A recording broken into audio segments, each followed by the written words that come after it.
The dark side of running an online TCG store is something not a lot of people are talking about. Perhaps they are ashamed, they are just hiding it, or just taking the loss in silence. My name is Sigi, I'm from TCG Bandits, and we started on the 23rd of July 2024. We don't have distribution access until now. Nope, not at all, and not for the foreseen future as well.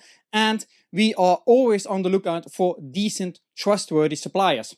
But how do you find them? Well, all over the place. We tried looking on Cardmarket, just online by using Google, you name it. And we got scammed a couple of times. So last year in October, we found a supplier through Cardmarket from Croatia. They already had a few sales on Cardmarket and we wanted to buy without paying taxes.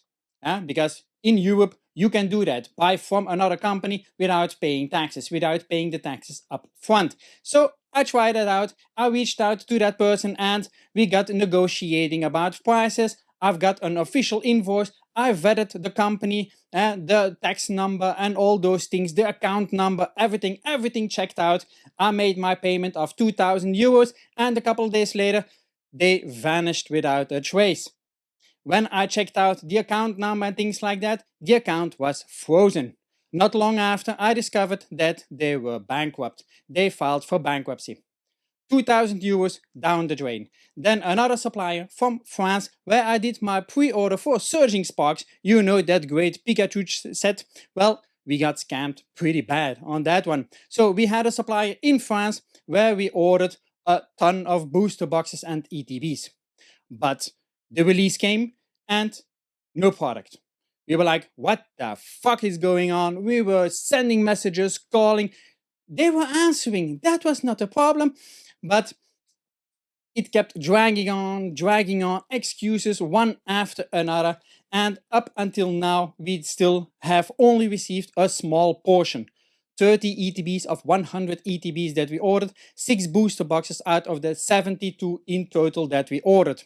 We needed to take a loss of almost 4,500 euros on that, which is huge. If you imagine that we only started on the 23rd of July 2024, my friends. So we started just recently then and we already had that mess. Then also in December, we were looking for Terrestrial Festival. Prices were high, getting higher in Japan due to the popularity. So we started looking for sealed cases. Very important with these products, sealed cases. We started looking for sealed cases and we found another supplier in France.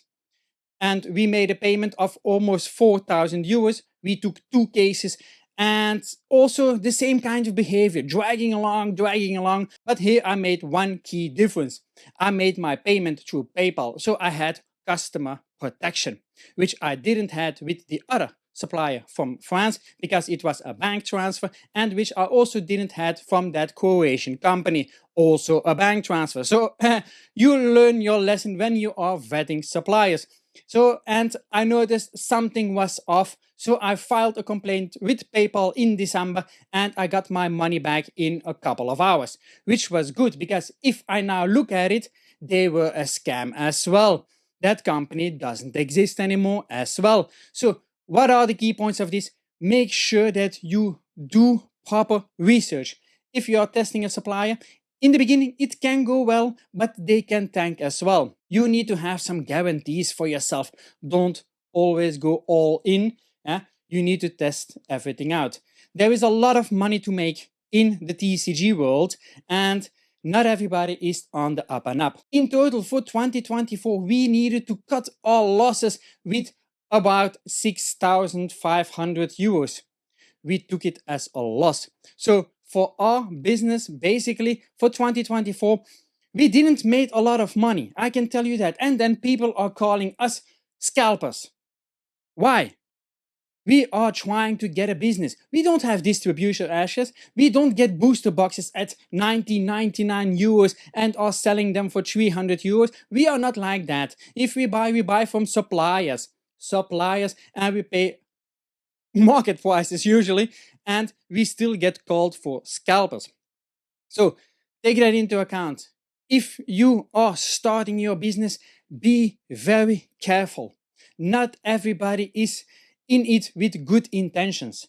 It is a money grab.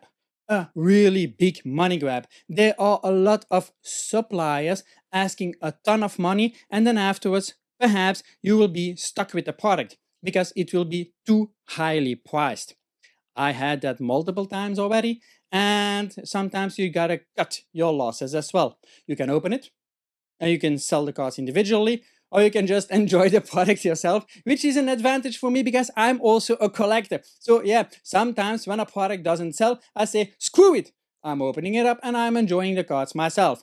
So if you liked this video, if you liked this kind of ramble experience sharing things like that, please like the video, subscribe to the channel, and click that notification bell. Also drop a comment down below if you had certain experiences, even if it's on Cardmarket, outside of Cardmarket, you name it. Let's get the conversation going down below. And for the rest, I'm out.